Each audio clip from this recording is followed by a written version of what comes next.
10 high-end car brands are closer to bankruptcy than their press releases admit. And the evidence is hiding in plain sight at your local luxury dealership. Premium brands that spent decades building exclusive images are now slashing prices by 40, 50, even 60% on vehicles that once commanded waiting lists and dealer markups. This isn't clever marketing, however. This is financial survival. What you're witnessing is the automotive equivalent of a going-out-of-business sale. Yet most buyers don't realize they're shopping in a store that might not exist in 3 years. Dealerships are closing, production lines are stopping, executives are quietly discussing market exits behind closed boardroom doors. In this video, I'm exposing the 10 high-end brands circling the drain, why their shocking discounts reveal terminal problems, and what this means if you're considering buying one of these vehicles. Stick around until the end, because number 1 isn't just struggling, it's already planning its exit strategy. Number 10. Volkswagen. The German automaker's premium positioning is collapsing under the weight of a scandal it can never fully escape. Dieselgate didn't just damage Volkswagen's reputation, it created a trust deficit that drains billions from the balance sheet, yet the brand still attempts to command premium pricing. That contradiction is destroying their market position. The real crisis lies in Volkswagen's catastrophic EV transition. The ID series was supposed to establish electric leadership, but software delays have turned it into a cautionary tale. Some ID.4 owners report 5 dealer visits just to update software that wasn't ready at delivery, and that experience demolishes any premium image. Can a brand survive when dealers offer $8,000 discounts on the Atlas just to compete? Volkswagen is caught between mainstream pricing and premium aspirations while delivering neither Toyota's reliability nor BMW's prestige. That's not sustainable. It's a slow-motion bankruptcy that discounts can't fix. Number 9. Buick. The brand faces a demographic time bomb that no marketing can diffuse. The average Buick buyer is now over 60 years old. Among car buyers under 40, Buick registers near zero consideration. And when your customer base is literally dying off faster than you can attract new buyers, bankruptcy becomes a question of when, not if. General Motors knows this, which is why consolidation pressure is mounting. Buick's lineup overlaps with Chevrolet and GMC offerings that generate higher volumes and better margins, making the brand increasingly redundant. The only reason Buick survives? Its success in China, but that doesn't solve American irrelevance. Dealers offer 20% discounts on Encores because inventory ages, while younger buyers walk past showrooms without looking. Buick lacks a compelling identity, technological advantage, or clear reason to exist. It's not fighting for market share, it's fighting for survival in a company quietly deciding whether it's worth saving. Number 8. Mini. The brand's retro appeal is fading fast in a market that has moved on. Premium small cars are dying because buyers who once embraced Mini's quirky styling are now starting families and choosing SUVs. Gen Z shows minimal interest in nostalgia-based design, creating a demographic crisis for a brand built on emotion rather than practicality. Despite BMW ownership, Mini maintenance costs exceed mainstream alternatives by 30 to 40% due to premium service schedules. Who pays luxury prices for a car smaller than a Honda Civic? As these expenses spread across owner forums, potential buyers are deterred. Dealers face inventory sitting for 6 months, forcing discounts that undermine premium positioning. Mini's day supply exceeds segment averages by nearly 40%. The brand isn't just struggling to sell cars, it's struggling to justify why it should exist in an SUV-dominated world where retro cool no longer sells. But if you think Mini's identity crisis is bad, wait until you see what's happening to the last one. Number 7. Acura. Honda's luxury division faces a brutal differentiation crisis. Consumers can get 90% of the Acura experience in a higher trim Honda for thousands less.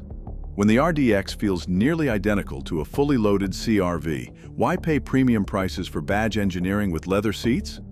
The technology gap makes this worse. Acura's infotainment systems and driver assistance features lag behind German and Korean luxury alternatives. In an era when technology defines premium experiences, Acura's offerings feel derivative rather than innovative. Financial pressure is mounting. Models that once sold near MSRP now require thousands in incentives. Industry tracking reveals Acura's average incentive spending has increased 30% over 3 years, signaling weakening market position. Acura is caught between Honda reliability and true luxury, an untenable middle ground that satisfies neither value shoppers nor luxury seekers, and that's a death sentence in today's market. Number 6. Alfa Romeo. The Italian brand is experiencing a dealer network collapse that signals Stellantis has already given up. From over 130 dealerships, Alfa Romeo's retail footprint has shrunk by nearly 50% since 2018, and those closures aren't temporary. They're permanent exits from markets where the brand failed to gain traction. Can passion sell cars without reliability? Apparently not, because Alfa Romeo's reputation for mechanical issues has devastated any premium positioning. Buyers willing to overlook problems for Italian design are disappearing, especially when competitors offer similar styling without maintenance nightmares. Stellantis executives rarely mention Alfa Romeo in North American strategy discussions anymore, and that silence speaks volumes. Dealers offer massive discounts to clear aging inventory, yet models still sit unsold for months. The brand that once symbolized Italian automotive passion now symbolizes poor investment decisions, and Stellantis is quietly preparing to cut its losses. Number 5. Lincoln. Ford's luxury experiment is failing again, and not even Matthew McConaughey's commercials can save it. The brand lacks a clear identity beyond upscale Ford, which isn't compelling when heritage and prestige matter as much as product quality. Dealer frustration is mounting because Lincoln's product gaps leave showrooms without competitive answers. Where's the 3-row SUV to fight Escalade? Where's the performance sedan to challenge German rivals? These aren't oversights. They're symptoms of Ford's unwillingness to invest seriously, because executives know luxury requires commitment Ford won't make. Genesis and Cadillac are absorbing Lincoln's potential customers with more compelling products and clearer brand visions. Lincoln offers nicely trimmed Fords at luxury prices, yet buyers aren't fooled. Incentives are climbing, dealer support is eroding, and the brand that once competed with Cadillac for American luxury dominance now competes for survival in Ford's portfolio rationalization discussions. Thanks for watching so far. If you want to stay ahead of the automotive industry collapse, hit that subscribe button. Now let's talk about the brands in real crisis. Number 4. Maserati.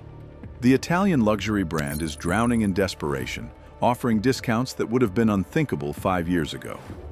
Dealers are cutting $75,000 or more off MSRP on certain models, and those aren't negotiation tactics. They're liquidation prices for a brand Stellantis no longer prioritizes. Ferrari's separation stripped Maserati of crucial engineering resources and brand prestige, leaving it adrift without the technical excellence needed to justify luxury pricing. The brand that once represented Italian sophistication now represents financial miscalculation, because Stellantis starves Maserati of investment while German and Japanese rivals dominate the segment. Why would anyone buy a Maserati when resale values collapse faster than competitors? Depreciation is brutal, reliability concerns are widespread, and dealer networks are shrinking. The Trident badge once commanded respect, but now it commands skepticism. Maserati isn't competing for luxury buyers. It's competing to survive Stellantis's portfolio rationalization, and the outcome looks grim. Number 3. Infiniti. Nissan's luxury division is trapped in a death spiral where parent company financial struggles have choked off investment needed to remain competitive. The lineup feels frozen in 2015 while competitors race ahead with electrification and technology, because Nissan can't afford to fund Infiniti's revival when fighting for its own survival. The numbers are devastating. Average incentives now exceed $8,500 per vehicle, amounts that obliterate profit margins and signal fundamental problems with product appeal. When you need that much discount to move cars, you're not selling luxury, you're dumping inventory. Dealer exodus is accelerating, with networks shrinking 25% since 2020 as franchises abandon a brand without a future. Infiniti's resale values are collapsing, technology is outdated, and product development has essentially stopped. This isn't a struggling luxury brand. It's a zombie brand waiting for Nissan to pull the plug. Number 2. Jaguar. The British luxury brand just announced a complete production halt while transitioning to all-electric vehicles. But here's the question. Nobody at Jaguar wants to answer. Is this a rebrand or a funeral? Stopping production entirely isn't confidence. It's a preview of what bankruptcy looks like when disguised as strategic transformation. Tata Motors' patience with Jaguar's endless losses is running out after years of funding a brand generating more red ink than revenue. Meanwhile, Land Rover cannibalizes Jaguar's luxury sales because consumers prefer the sister brand with better resale values and clearer identity. The all-electric gamble reeks of desperation rather than innovation, because when you can't compete currently, blowing everything up seems easier than fixing fundamental problems. Jaguar isn't repositioning, it's preparing for the end. But if Jaguar's situation looks bad, Number 1 is facing an even bigger crisis that could reshape American luxury forever. Number 1. Cadillac. General Motors is betting $35 billion on an all-electric future with Cadillac leading the charge. But the strategy is failing catastrophically, and executives are already discussing exit plans behind closed doors. The Lyriq launch disaster squandered crucial momentum. While German competitors established positions, Cadillac's first dedicated EV faced delays and limited availability, killing early adopter enthusiasm. Dealers invested millions in facility upgrades for EVs that never arrived, straining relationships near breaking point. Some franchises are choosing termination over continued investment. Here's the devastating reality. Fewer than 30% of current Cadillac owners want electric vehicles next. The customers who supported Cadillac for decades are precisely the demographic most resistant to electrification. Yet GM bets everything on rapid EV adoption. Product pipeline gaps and dealer voluntary separations aren't coincidences. They're evidence of managed decline. Cadillac isn't transitioning to electric, it's transitioning to extinction. These aren't just discounts. They're going out of business sales that luxury brands will never publicly admit. Which brand shocked you most? Drop a comment below.